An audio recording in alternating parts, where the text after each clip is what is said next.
కామారెడ్డి జిల్లా కేంద్రంలో హాస్యనటుడు పద్మశ్రీ డాక్టర్ బ్రహ్మానందం సందడి చేశారు. జిల్లా కేంద్రంలోని నూతనంగా నిర్మించిన బాంబే క్లాత్ షాపింగ్ మాల్ను ప్రారంభించేందుకు బ్రహ్మానందం ముఖ్య అతిథిగా వచ్చారు. ఈ సందర్భంగా బాంబే క్లాత్ హౌస్లో బ్రహ్మానందం ప్రత్యేక పూజలు నిర్వహించారు. అనంతరం బ్రహ్మానందంని అభిమానులు భారీగా తరలివచ్చి ఆయనను తిలకించారు. సుమారు 15 నిమిషాల పాటు బ్రహ్మానందం బాంబే క్లాత్ హౌస్లో సందడి చేసి వెళ్లిపోయారు.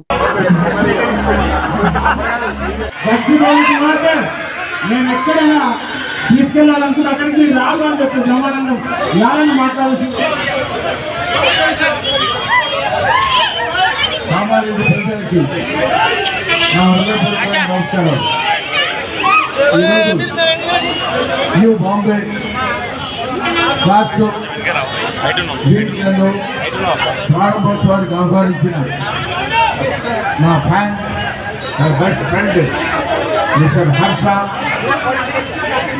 సో అతను నా వచ్చి రిక్వెస్ట్ చేసినప్పుడు నేను తప్పకుండా ఇక్కడికి వచ్చి మీ అందరి యొక్క ఆశీస్సులు పొందాలని, మీ దగ్గర ఆశీస్సులు పొందాలని నేను ఇక్కడికి వచ్చాను హైదరాబాద్ నుంచి.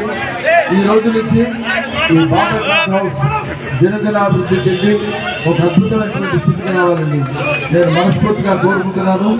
మళ్ళీ 10 సంవత్సరాల తర్వాత మళ్ళీ వచ్చి I wish you all the best. Thank you sir, thank you very much. Thank you.